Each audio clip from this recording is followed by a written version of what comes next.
What are some of the moments that stand out to you from 2010? Maybe you saw some of the pictures on the screen, or maybe they haven't even gotten there chronologically yet. Can you call out a couple of them? What stands out to you from 2010? The uprising, absolutely. Well, women's retreat. I heard a lot of women, girly voices saying women's retreat. What?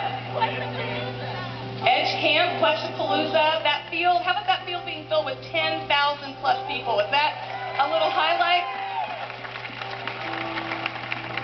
You guys remember a day in October where we baptized some people for our very first time on the weekend, and we just said, hey, listen, if there's anybody out there who feels drawn to be baptized, why don't you kind of make your way up? Do you guys remember spontaneous baptism at the conclusion of Come See for Yourself?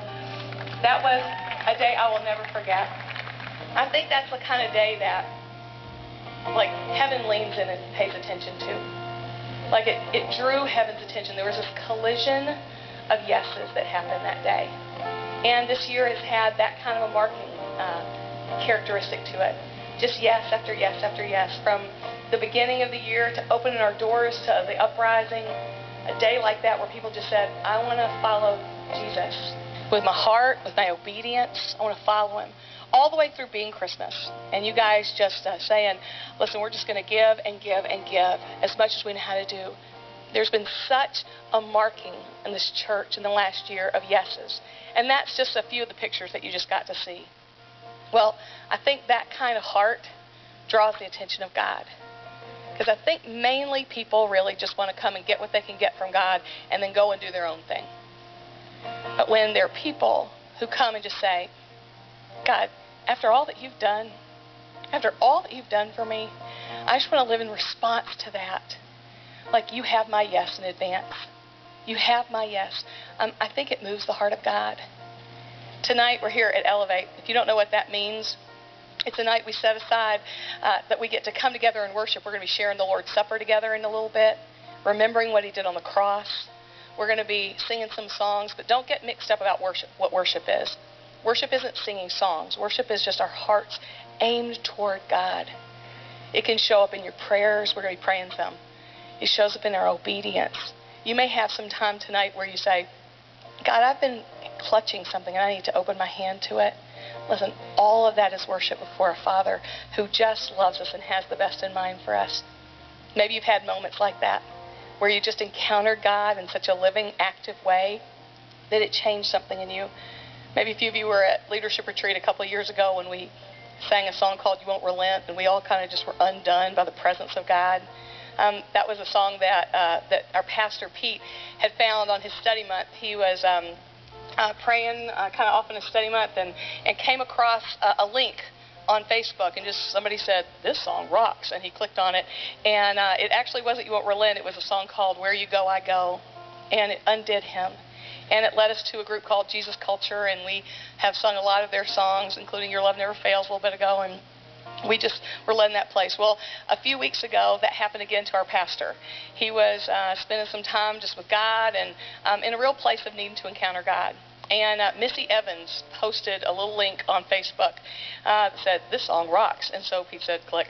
And that's what you have to write on there, and that way he'll look at it. And he did.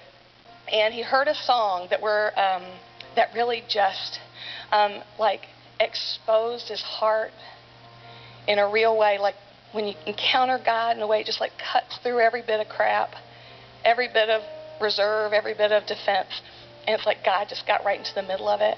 And it wasn't just a song, it was an artist. He kind of went and checked him out. His name's Chris McLaren, great guy, has written a lot of songs. We sang one of his songs a minute ago, Rescuer, and we're about to sing the song that Pete clicked on a few weeks ago. In fact, tonight we're going to sing a couple of his songs, so bear with us. As you learn some new songs, sometimes you may just need to let the music of it kind of wash over you. Here's what I can promise you. That if you come with your heart available to God, he is longing to encounter you. The very first time we did Where You Go, I Go, that first song Pete heard, he was away on study month. And he came and he snuck in the back of the room and looked through a curtain, and he wasn't supposed to be back yet, so he just kind of peeked in. Tonight, actually, he's away on kind of a writing retreat, having some time of solitude with God to get ready for Vision Weekend. We're going to be praying for him in a minute. He's watching us online tonight. So, hey, Pete, we love you. We're praying for you. He's peeking in tonight also. He couldn't believe it when we were going to do this music when he was gone. He's like, you have got to be kidding me. But he was eager that we as a church, as we head into a brand new year, would experience God in ways we've never experienced him before. You guys remember 2 Timothy in Signed, Sealed, and Beheaded, that we looked at in that series, but also back at Vision Weekend back in August. There was a verse that Pete said was going to mark us for the next 12 months. Does anybody remember what it was? For I know the one, oh, we say it together. For I know the one in whom I trust. If we had one prayer for Elevate tonight, if we had one prayer kind of as a worship team for this church, is it that we would know him like we've never known him before? That 2011 would be marking of us. That we would love God like he's never been loved. Maybe never before in the world, certainly not by us, that we would love him in a deeper way. That we would know him and his heart and his character, that he is fighting for us, that he's singing over us, that when we make our hearts available to him,